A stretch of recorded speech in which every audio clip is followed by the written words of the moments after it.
Bismillahirrahmanirrahim. Salam sejahtera buat kita semua. Assalamualaikum warahmatullahi wabarakatuh. Perkenalkan, nama saya Mira Syafitri, mahasiswa dari Universitas Asahan, Fakultas Ekonomi, Prodi Ekonomi Pembangunan, kelas 1G Ekonomi Pembangunan. Di sini saya ingin mempresentasikan tentang materi pertama, yaitu konsep bahasa dan fungsi bahasa dalam ilmiah. Yang pertama adalah bahasa merupakan bagian dari kehidupan masyarakat penuturnya. Bagi masyarakat Indonesia, bahasa Indonesia mempunyai kedudukan dan fungsi di dalam kehidupan masyarakat. Bahasa Indonesia, pertama kali bahasa yang dibicarakan adalah bahasa Melayu sebagai sumber bahasa Indonesia yang kita pergunakan sampai sekarang. Bahasa Indonesia tumbuh dan berkembang dari bahasa Melayu yang sejak dulu sudah dipakai sebagai bahasa perantara atau lingua franca, bukan saja di Kepulauan Nusantara, melainkan juga di seluruh Asia Tenggara. Pertanyaan yang mungkin timbul adalah, kapan sebenarnya bahasa Melayu mulai digunakan sebagai alat komunikasi? Berbagai batu bertulis atau prasasti kuno yang ditemukan seperti yang pertama, prasasti kedudukan Bukit di Palembang. Yang kedua, prasasti Talang. Yang ketiga, prasasti Kapur di Bangka Barat. Berdasarkan petunjuk-petunjuk lainnya, dapatlah kita kemukakan bahwa pada zaman Sriwijaya, bahasa Melayu berfungsi sebagai berikut. Yang pertama, bahasa Melayu berfungsi sebagai bahasa kedudukan, yaitu bahasa buku-buku yang berisikan aturan hidup dan sastra. Yang kedua, bahasa Melayu berfungsi sebagai bahasa perhubungan atau lingua franca antara suku di Indonesia. Yang ketiga, bahasa Melayu berfungsi sebagai bahasa perdagangan, terutama di sepanjang pantai, baik bagi suku yang ada di Indonesia maupun bagi pedagang-pedagang yang datang dari luar Indonesia. Yang keempat, bahasa Melayu berfungsi sebagai bahasa resmi kerajaan. Pertanyaan yang pertama adalah pengakuan bahwa pulau-pulau yang bertebaran dalam lautan yang menghubungkan pulau-pulau yang merupakan wilayah Republik Indonesia sekarang adalah kesatuan tumpah darah atau tempat kelahiran yang disebut tanah air Indonesia. Pada bagian pembahasan menguraikan tentang pentingnya kedudukan dan fungsi bahasa Indonesia dalam perkembangan bahasa Indonesia untuk pemersatu negara Republik Indonesia atau NKRI. Secara lebih rinci, pada bagian hasil dari pembahasan diuraikan di bawah ini. Yang pertama, kedudukan bahasa Indonesia yang mempunyai kedudukan yang sangat penting, seperti tercantum pada Ikrar Ketiga Sumpah Pemuda 1928 yang berbunyi, kami putra dan putri Indonesia menjunjung bahasa persatuan bahasa Indonesia.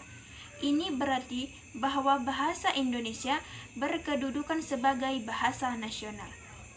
Yang kedua, fungsi bahasa Indonesia di dalam kedudukannya sebagai bahasa Indonesia. Bahasa Indonesia berfungsi sebagai, yang pertama, lambang kebanggaan nasional. Yang kedua, lambang identitas nasional. Yang ketiga, alat penghubung antar warga, antar daerah, dan antar budaya. Yang keempat, alat yang memungkinkan penyatuan berbagai suku bangsa dengan antar belakang sosial budaya dan bahasanya masing-masing ke dalam kesatuan bangsa Indonesia. Di dalam kedudukannya sebagai bahasa negara, bahasa Indonesia berfungsi juga sebagai, yang pertama adalah bahasa resmi keanegaraan, yang kedua bahasa pengantar di dalam dunia pendidikan, yang ketiga alat penghubung pada tingkat nasional untuk kepentingan perencanaan dan pelaksanaan pembangunan, dan alat pengembangan kebudayaan, ilmu pengetahuan, dan teknologi.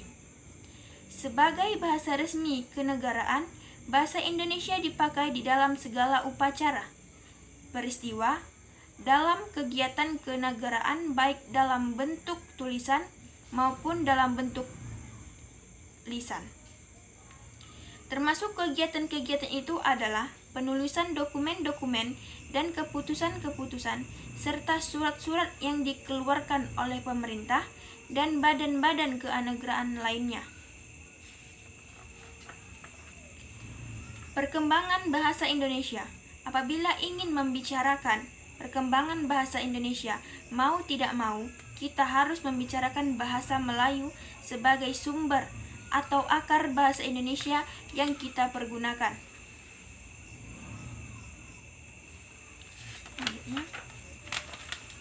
Ada 4 faktor yang menjadi penyebab bahasa Melayu diangkat menjadi bahasa Indonesia, yaitu yang pertama, bahasa Melayu sudah merupakan lingua franca di Indonesia, bahasa penghubung, dan bahasa perdagangan. Sistem bahasa Melayu sederhana, mudah dipelajari karena dalam bahasa ini tidak dikenal tingkat bahasa, seperti dalam bahasa Jawa, atau perbedaan bahasa kasar dan halus seperti dalam bahasa Sunda.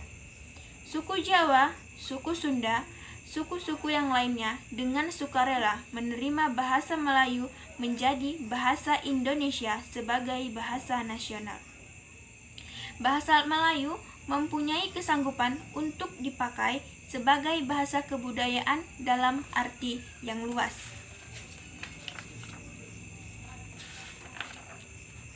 Kesimpulannya adalah berdasarkan pembahasan yang saya sampaikan bahwa pertama kali di Indonesia adalah bahasa Melayu. Dari tahun 1901 hingga sekarang, masyarakat Indonesia memiliki kemajuan ilmu dan teknologi serta teknologi informasi dan komunikasi sebagai sumber daya manusia yang mampu berpikir kritis dan komunikasi dengan efektif. Untuk itu, diperlukan wawasan, pengetahuan, dan keterampilan berbahasa yang meliputi bahasa daerah bagi sebagian besar masyarakat Indonesia. Perkembangan bahasa Indonesia dilakukan dengan usaha-usaha pembakuan agar tercapai pemakaian bahasa yang cermat. Demikianlah hasil presentasi saya. Saya akhiri dengan wabillahi taufik wal hidayah. Assalamualaikum warahmatullahi wabarakatuh.